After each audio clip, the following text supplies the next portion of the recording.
Bonjour et bienvenue. Parfois, un simple geste, une action qui nous semble totalement anodine, peut en réalité révéler la nature la plus profonde de notre cœur, et même, d'une certaine manière, déterminer notre destin. Absolument. Aujourd'hui, on va explorer ensemble une analyse particulièrement éclairante qui vient de la chaîne YouTube Tafsir Éclair. Elle se penche sur une histoire très courte, mais d'une puissance saisissante, rapportée par le prophète Mohammed. Mhm. Notre mission, c'est vraiment de décortiquer ce récit pour en extraire la sagesse sur la miséricorde, sur l'injustice et surtout sur ce qui se joue à l'intérieur de nous, dans notre cœur. Et c'est précisément là que réside toute la force de cette histoire. Elle est très courte, oui, mais elle agit comme un miroir assez implacable. C'est plus qu'une simple anecdote sur un animal alors. Ah oui, bien plus. C'est une leçon magistrale sur ce qui arrive quand un cœur, il perd sa capacité à ressentir de la compassion, quand il s'assèche au point de devenir indifférent à la souffrance qu'il cause. C'est une véritable exploration de la sécheresse spirituelle, en fait. D'accord? Posons les bases alors. Le récit, le hadith, il est d'une concision, presque désarmante. Oui, le voici. Une femme a été châtiée à cause d'un chat qu'elle avait enfermé. Elle ne lui avait donné ni nourriture ni boisson et ne l'avait pas laissé sortir pour qu'il se nourrisse des petites bêtes de la terre. C'est tout. C'est tout. C'est si direct, si brutal. On s'attendrait à un crime énorme pour mériter un châtiment pareil. Et c'est la réaction naturelle. C'est d'ailleurs le premier point que l'analyse soulève. À première vue, l'acte ne semble pas si grave. Non, ce n'est ni un meurtre, ni un vol. Exactement. Pas un de ces grands péchés qu'on imagine. L'analyse parle d'une injustice minuscule en apparence. Mais c'est là que le regard divin diffère du nôtre. Le point crucial ici, ce n'est pas la taille de l'acte, c'est l'immensité de la dureté du cœur qu'il a commis. Ah, d'accord. Ce qui est condamné, ce n'est pas tant le fait matériel d'enfermer le chat, mais l'état intérieur de cette femme, son absence totale d'empathie, son cœur devenu imperméable à la détresse d'une créature qui, en plus, dépendait entièrement d'elle. Donc si je suis bien, une injustice, même toute petite, peut agir comme une sorte de révélateur, C'est ça. comme une fissure à la surface, qui trahit une faille beaucoup plus profonde. Manière irréfutable que son cœur ne contenait plus de miséricorde. Il était devenu un désert spirituel. Et c'est cet état intérieur qui est la véritable catastrophe. Le chat, lui, n'est que le symptôme tragique de cette maladie du cœur. Donc, si le châtiment n'est pas vraiment lié à la taille de l'acte, quel est le vrai enjeu? J'imagine que ça touche à un principe beaucoup plus large, comme la miséricorde. On est au centre du réacteur. La miséricorde, la rahma, c'est l'un des concepts les plus fondamentaux de la spiritualité islamique. Et l'analyse met en lumière un autre hadith qui est en fait la clé de voûte de toute cette histoire. Lequel? Les miséricordieux recevront la miséricorde du tout miséricordieux. Soyez miséricordieux envers ceux qui sont sur terre, et celui qui est au ciel sera miséricordieux envers vous. C'est un principe de réciprocité absolue, en fait. Voilà, c'est un miroir. La miséricorde qu'on manifeste ici-bas est le prototype de celle qu'on espère recevoir. C'est la connexion. Ce n'est pas juste une bonne action pour gagner des points, quoi. C'est une dynamique divine. En choisissant d'être dure avec ce chat, cette femme a, en quelque sorte, choisi pour elle-même le traitement qu'elle allait recevoir. Son cœur sec ne pouvait pas attirer la pluie de la miséricorde divine. La punition, ce n'est que la conséquence logique de son propre état intérieur. Cette symétrie est fascinante. Est-ce qu'il y a un contre-exemple, une histoire où un petit acte de bonté a eu l'effet inverse, un effet salvateur? Oui, et c'est le contre-exemple parfait, célèbre lui aussi. C'est l'histoire d'un homme, décrit comme ayant commis beaucoup de péchés, qui marche dans le désert. Il voit un chien qui halète de soif sur le point de mourir. Ok, Pris de pitié, il descend dans un puits, il remplit sa chaussure d'eau et il la donne à boire au chien. Et pour ce seul acte de compassion, spontané, sincère, tous ses péchés lui ont été pardonnés. c'est incroyable. D'un côté, une femme peut-être pieuse en apparence est condamnée pour un acte de non-assistance. De l'autre, un pécheur est sauvé par un acte de compassion. Ça nous dit tout sur ce qui compte vraiment. Honnêtement, cette centralité de l'animal dans un enjeu spirituel aussi grave, ça va à l'encontre de pas mal de clichés, non? Complètement. Est-ce que l'analyse explique d'où vient cette forte insistance sur la protection des animaux en islam? C'est quelque chose d'ancien? C'est quelque chose d'ancien et fondamental qui est souvent méconnu. L'analyse rappelle plusieurs interdictions très spécifiques édictées par le prophète lui-même. Par exemple. Vivantes pour s'entraîner au tir, ou encore de les faire combattre pour le divertissement. Il y a aussi l'interdiction de surcharger une bête de somme au-delà de ses forces. C'est incroyablement détaillé. On ne parle pas juste de ne pas faire de mal de manière vague, hein. Non, c'est un devoir actif de bienveillance. Ça change toute la perspective. Et ça ne s'arrête pas aux interdictions, j'imagine. Absolument pas. Il y a des commandements positifs. Le devoir de nourrir et d'abreuver les animaux qui sont sous notre responsabilité, de les traiter avec douceur. On doit soulager leur peine.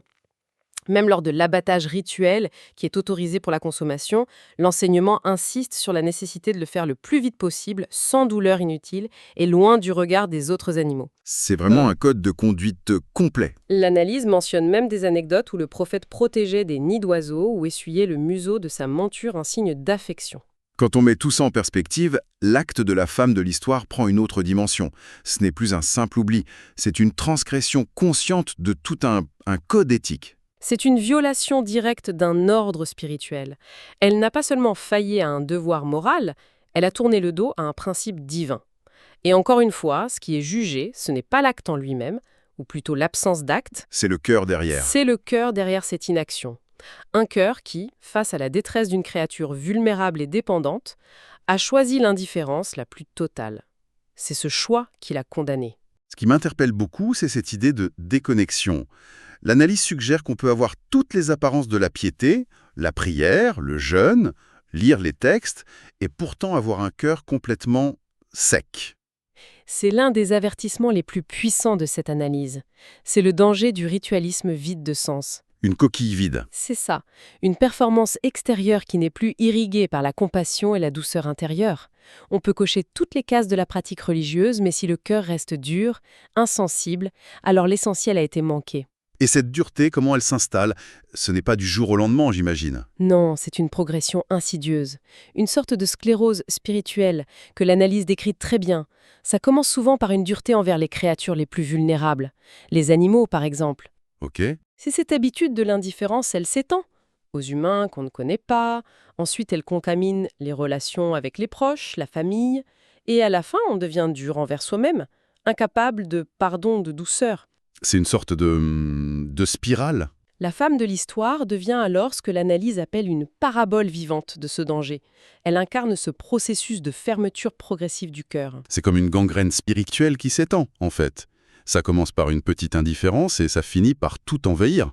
Exactement. Il y a une citation très forte qui est mentionnée. « La miséricorde n'est retirée que du cœur du malheureux ». Ici, le terme malheureux ne veut pas juste dire triste, mais plutôt spirituellement privé, dépourvu de la grâce. Cette dureté, elle se nourrit de nos petites indifférences quotidiennes, de toutes les fois où l'on voit une petite souffrance et où l'on choisit de détourner le regard. Et l'analyse identifie le point de départ de cette sclérose. Oui, et c'est peut-être ça le message le plus terrifiant.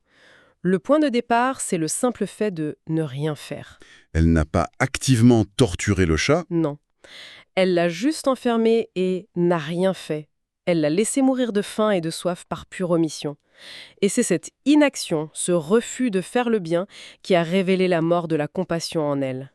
Ne pas faire le mal, ça ne suffit pas. C'est le fait de ne pas faire le bien quand on le peut, qui peut nous condamner. Alors comment on transpose ça à notre époque? L'histoire parle d'un chat, mais j'imagine que l'analyse ne s'arrête pas là. Qui sont nos chats enfermés aujourd'hui? La question est posée de manière très directe, et la réponse est percutante. Les chats enfermés de notre société, ce sont toutes les formes de souffrance que nous choisissons collectivement d'ignorer. Comme qui, par exemple? Ce sont les personnes pauvres qui sont devenues invisibles dans nos rues. Ce sont les personnes âgées, isolées dans leurs appartements dont personne ne prend de nouvelles. Ce sont les migrants marginalisés, parqués dans des camps. Ce sont aussi les personnes en détresse psychologique dont on préfère ne pas voir la douleur. L'exemple des personnes âgées isolées est parfait. C'est exactement le même mécanisme, non? En général, on ne leur fait pas de mal activement, mais collectivement, on ne fait rien.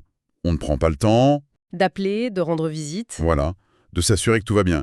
Et cette inaction, cette somme de petites négligences, crée une souffrance immense et silencieuse.